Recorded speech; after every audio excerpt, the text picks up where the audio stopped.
إليك أنت صباحي مصفد بمسايا فاسكب ضياءك إني ظمآن صلوا عليه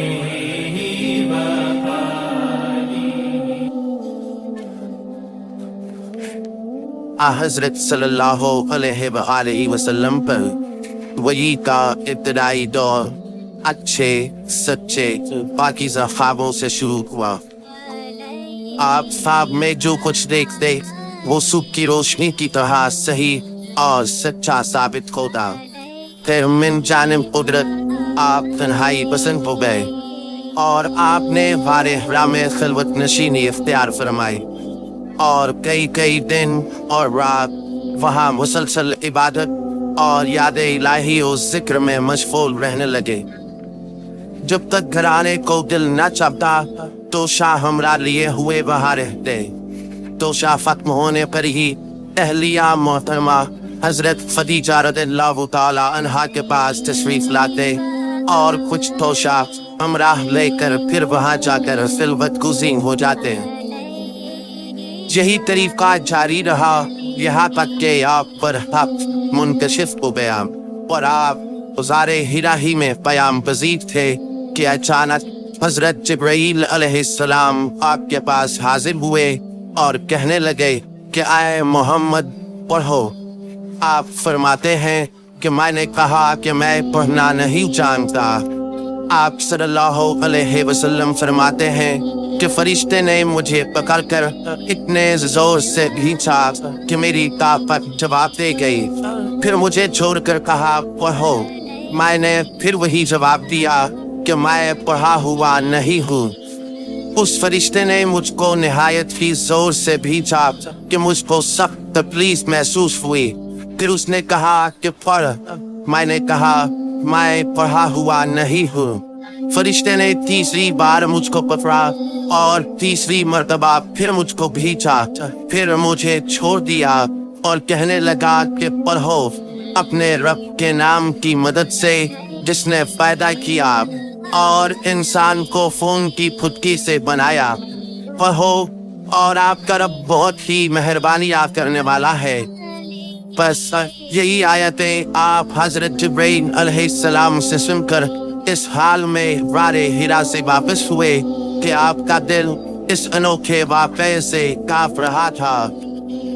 آپ حضرت خدیجہ کے ہاتھ تشریف لائے اور فرمایا کہ مجھے کمبل اوڑھا دو، مجھے کمبل اوڑھا دو۔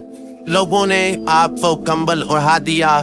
جب آپ کا دیر جاتا رہا تو آپ نے اپنی زوجہ محترمہ حضرت خدیجہ رضی اللہ تعالی عنہا کو تفصیل کے ساتھ یہ واقعہ سنایا اور فرمانے لگے کہ مجھ کو اب اپنی جان کا خوف ہو گیا ہے۔ آپ کی اہلیہ محترمہ حضرت خدیجہ رضی اللہ تعالی عنہا نے آپ کی ڈھارس بندھائی اور کہا کہ آپ کا خیال صحیح نہیں ہے۔ اللہ کی قسم آپ کو اللہ کبھی رسوا نہیں کرے گا۔ آپ تو اخلاق فاضلہ کے مالک ہیں، آپ تو کنبہ پرور ہیں، بے کسوں کا بوجھ اپنے سر پر رکھتے ہیں، مفلسوں کے لیے آپ کماتے ہیں، مہمان نوازی میں آپ بے مثال ہیں اور مشکل وقت میں آپ امر حق کا ساتھ دیتے ہیں۔ ایسے اوصاف حسنہ والا انسان یوں بے وقت ذلت و خواری کی موت نہیں پا سکتا۔ پھر مزید تسلی کے لیے حضرت خدیجہ رضی اللہ تعالی عنہا آپ کو ورقہ بن نوفل کے پاس لے گئیں جو ان کے چچزاد بھائی تھے اور زمانے جاہلیت میں نصرانی مذہب اختیار کر چکے تھے اور عبرانی زبان کے کاتب تھے۔ چنانچہ انجیل کو بھی حسب منشائے خداوندی عبرانی زبان میں لکھا کرتے تھے۔ انجیل سریانی زبان میں نازل ہوئی تھی، پھر اس کا ترجمہ عبرانی زبان میں ہوا۔ ورقہ اسی کو لکھتے تھے۔ وہ بہت بوڑھے ہو گئے تھے، یہاں تک کہ ان کی بینائی بھی رخصت ہو چکی تھی۔ حضرت خدیجہ رضی اللہ تعالی عنہا نے ان کے سامنے آپ کے حالات بیان کیے اور کہا کہ اے چچزاد بھائی، اپنے بھتیجے محمد صلی اللہ علیہ وسلم کی زبانی ذرا ان کی کیفیت سن لیجیے۔ وہ بولے کہ بھتیجے آپ نے جو کچھ دیکھا ہے اس کی تفصیل سناؤ۔ چنانچہ آپ صلی اللہ علیہ وآلہ وسلم نے از اول تا آخر پورا واقعہ سنایا، جسے سن کر برقع بے اختیار ہو کر بول اٹھے کہ یہ تو وہی ناموس معزز رازدان فرشتہ ہے جسے اللہ نے حضرت موسیٰ علیہ السلام پر وحی دے کر بھیجا تھا۔ کاش میں آپ کے اس عہد نبوت کے شروع ہونے پر جمع عمر ہوتا، کاش میں اس وقت تک زندہ رہتا جب کہ آپ کی قوم آپ کو اس شہر سے نکال دے گی۔ رسول کریم صلی اللہ علیہ وآلہ وسلم نے یہ سن کر تعجب سے پوچھا کہ کیا وہ لوگ مجھ کو نکال دیں گے، حالانکہ میں تو ان میں صادق و امین و مقبول ہوں؟ ورقہ بولا ہاں یہ سب کچھ سچ ہے، مگر جو شخص بھی آپ کی طرح امر حق لے کر آیا لوگ اس کے دشمن ہی ہو گئے ہیں۔